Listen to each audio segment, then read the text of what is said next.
শীতকালে বাজারে আমরা অনেক রকম সবজি দেখতে পাই, তার মধ্যে বেগুনটাও কিন্তু সকলের নজর কাড়ে। তো আজকে আমি লিজা রান্নায় হাতে খড়িতে তোমাদের জন্য নিয়ে চলে এসেছি বেগুন দিয়ে একটা রেসিপি। তো দেখো, ভর্তা তো আমরা অনেক রকমভাবে খেয়ে থাকি। আমি যখন করি ভর্তাটা চেষ্টা করি খুব অল্প সময়ের মধ্যে কি করে তেল কম দিয়ে, বেগুন ভাজতে তেল লাগে আমরা সবাই জানি, কি করে তেল কম দিয়ে বেগুনটা ভাজা যায় সেই জন্য চেষ্টা করি ঠিক কম তেলে রান্নাটা করার। তো আমি এই এত বড় বেগুনটাকে কিভাবে কাটবো বুঝতে পারছি না। প্রথমে আমি এটাকে গোল গোল করে একটু কেটে নেব।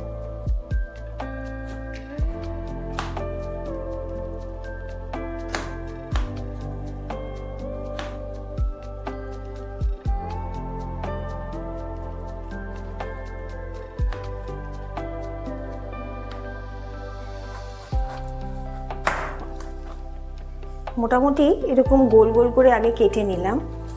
গোলগুলো খুবই বড় হয়ে যাচ্ছে, যার জন্য আমি মাঝখান থেকে এইভাবে কেটে নিচ্ছি।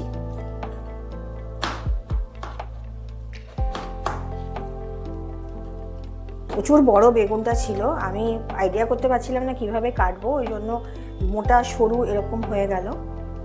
ঠিক আছে, নো প্রবলেম। তো এইভাবে কেটে নিচ্ছি।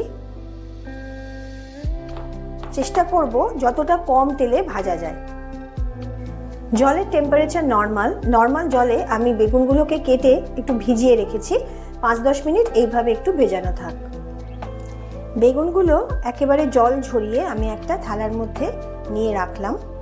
এবার আমি দিয়ে দিচ্ছি এর মধ্যে হলুদ গুঁড়ো, দিয়ে দিতে হবে পরিমাণ মতো নুন, আর অল্প একটু চিনি দিয়ে দিই। বেগুন যখনই আমি ভাজি তখন কিন্তু আমি এই চিনিটা একটু ছড়িয়ে নিই, তাতে বেগুনের স্বাদটা একটু ভালো লাগে। যাদের চিনিতে অসুবিধে আছে তারা চিনি দেবে না। আমি এখানে দিয়ে দিচ্ছি টেবিল চামচের 1 চামচ মতো একটু বেসন, আর দিয়ে দিচ্ছি টেবিল চামচের 1 চামচ মতন একটু কর্নফ্লাওয়ার। অবশ্যই বেগুনের পরিমাণ অনুযায়ী কিন্তু এগুলো দিয়ে দিতে হবে। চা চামচের 1/2 চামচ মতো দিয়ে দিচ্ছি এখানে ভাজা ধনে গুঁড়ো, দিয়ে দিচ্ছি ড্রাই রোস্ট করা জিরে গুঁড়ো, আর দিয়ে দিচ্ছি অল্প পরিমাণে একটু কাশ্মীরি লঙ্কা গুঁড়ো।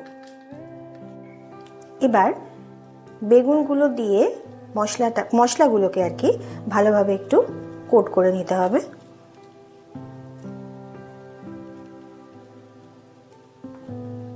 আমি মশলার মধ্যে জিরে গুঁড়ো, ভাজা জিরে গুঁড়ো আর ধনে গুঁড়োটা ইউজ করলাম এই কারণে, বেগুনের মধ্যে এই ভাজার মধ্যে যদি এগুলো দেওয়া যায় তাহলে এমনি একটু টেস্টি লাগে খেতে। আমি যতটা পারবো মশলা কম দিয়েই তোমাদের দেখাচ্ছি, কারণ শীতের দিনের সবজি খাওয়া যেরকম ভালো, তেমনি মশলা অতিরিক্ত কপি টপি থাকার ফলে খাওয়া দাওয়াটা একটু রিচ হয়ে যায়। যার জন্য আমি চেষ্টা করছি যতটা কম মশলাযুক্ত জিনিসে করা যায় বা তেল যতটা কম দিয়ে করা যায়। অবশ্যই আনহেলদি ব্যাপারটা একটু নজরে রাখতে হয়। চা চামচের 2 চামচ আমি এখানে দিয়ে দিচ্ছি তিলটা দিয়ে দিলাম। তিলটা একটু শুকনো খোলায় আমি নেড়ে নেব। শুকনো খোলায় তিলগুলোকে একটু ভালোভাবে ভেজে নিচ্ছি। তিলটা ভাজা হয়ে গেছে, একটু লাল লাল হয়ে গেছে। আমি গ্যাসের ফ্লেমটা একেবারে বন্ধ করে দিলাম। এবার এটা একটা জায়গায় আমি ঢেলে এখন আপাতত রেখে দেব। এবার কড়াইতে দিয়ে দিচ্ছি অল্প করে একটু সর্ষের তেল।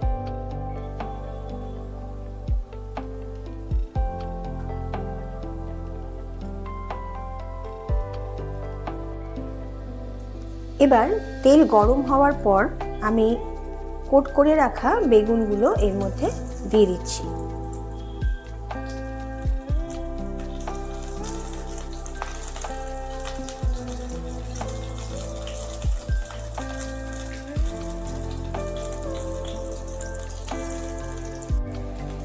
এক মিনিটের জন্য একটু চাপা দিয়ে দিলাম। গ্যাসের ওভেনকে ফ্লেমটাকে আমি মিডিয়ামে রাখলাম। এবার ঢাকনা খুলে বেগুনগুলোকে একটু উল্টে দিচ্ছি।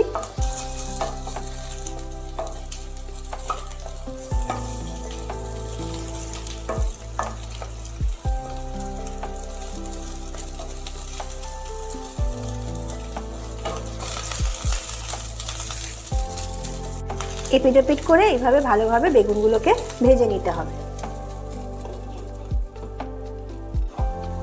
এপিট ওপিট বেশ ভালোভাবে ভাজা হয়ে গেছে। একটা জিনিস খেয়াল করেছো কিনা জানি না, আমি কিন্তু খুব অল্প তেল দিয়েছিলাম, কারণ শীতের বেগুন একটু তেল টানে বলে আমরা জানি, তো সেই জন্য আমি একটু অল্প তেলেই বেগুনগুলো কিন্তু ভেজে নিলাম। এবার আমি আস্তে করে বেগুনগুলোকে তুলে রাখবো। অল্প তেলে যদি চাপা দিয়ে বেগুন ভাজা যায়, সেই বেগুনের কিন্তু স্বাদ আলাদা হয়। আমি আবার অল্প করেই একটু তেল দিয়ে দিচ্ছি, আবার এক এক করে বেগুনগুলো দিয়ে দিতে হবে।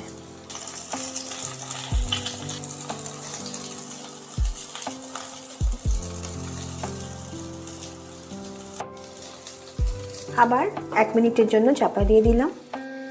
এই বেগুনগুলোও ভাজা হয়ে গেল।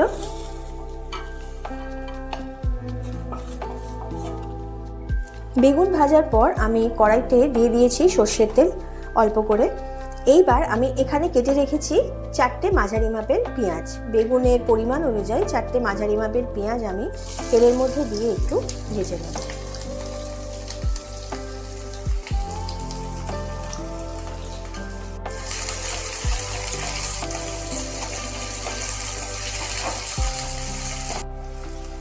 পেঁয়াজ ভাজার মধ্যে দিয়ে দিচ্ছি একেবারে অল্প পরিমাণে একটু চিনি। এই পেঁয়াজগুলো ভেজে আমি বেরেস্তা করে রেখে দেব, যার জন্য চিনিটা দিলাম একটু মুচমুচে হবে বলে। পেঁয়াজ ভাজা হয়ে গেছে, গ্যাসের ফ্লেমকে একেবারে কমিয়ে আমি তুলে রাখছি।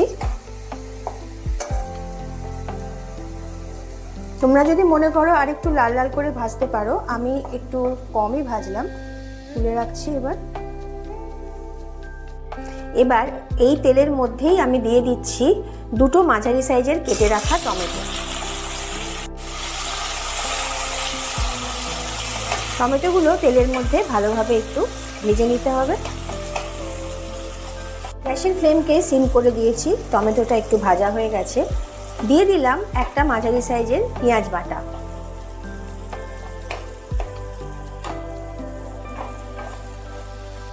পেঁয়াজ বাটা দেওয়ার সাথে সাথে দিয়ে দিচ্ছি পরিমাণ মতো হলুদ গুঁড়ো, পরিমাণ বুঝে দিচ্ছি নুন, কারণ নুন আমার দেওয়া আছে আগে থেকে। দিয়ে দিচ্ছি হাফ চামচ মতো, চায়ের চামচের হাফ চামচ মতো রসুন বাটা, আর দিয়ে দিচ্ছি হাফ চামচের একটু বেশি আদা বাটা। দিয়ে ভালোভাবে কষাতে হবে।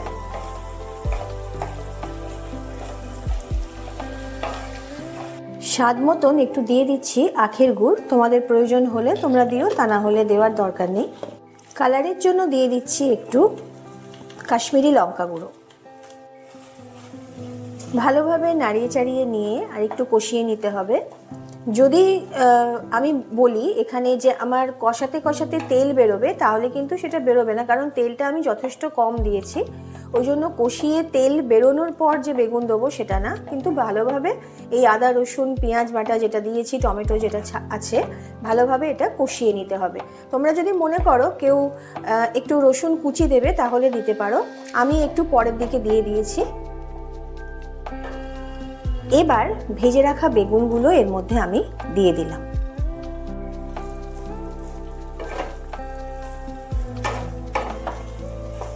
বেগুনের খোলা ছাড়িয়ে বেগুনটা মেখে যে ভর্তা আমরা করি, সেই ভর্তা একরকম, আর বেগুন এইরকমভাবে ভেজে যে ভর্তা বেগুনের হয় সেটা কিন্তু একরকম। দুটো একেবারেই সম্পূর্ণ আলাদা খেতে লাগে, যদিও জিনিসটা একই বেগুন, কিন্তু খেতে কিন্তু একেবারে অন্যরকম লাগে। তোমরা একটু বানিয়ে খেয়ে আমাকে অবশ্যই আমার কমেন্ট বক্সে জানিও। এইবার আমি ভাজার সময় যে মশলাটা ব্যবহার করেছিলাম, সেই মশলাটা থেকে যেটা বেঁচেছিল সেটাতে আমি পুরো মিশিয়ে জলটা রেখে দিয়েছি। সেই জলটা একটু এর মধ্যে ঢেলে দেব।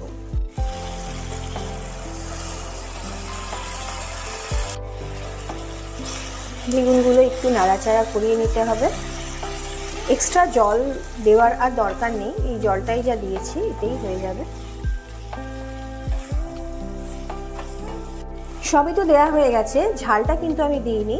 ঝালের জন্য আমি কেটে রাখা কিছু কাঁচা লঙ্কা দিয়ে দিচ্ছি।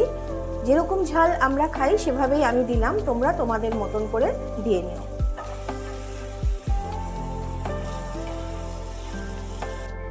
এবার আমি গ্যাসের ফ্লেমকে একেবারে সিম করে দেব, করে আমি দিয়ে দেব সেই ভেজে রাখা বেরেস্তা।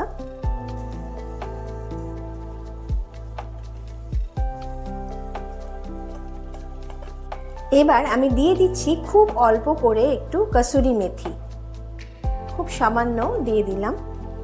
এবার দিচ্ছি ধনেপাতা, ওপর থেকে ধনেপাতা একটু ছড়িয়ে দিচ্ছি। এবার একটু নাড়িয়ে চাড়িয়ে নিলেই রেডি হয়ে গেল আজকে আমার রেসিপি বেগুনের ভর্তা।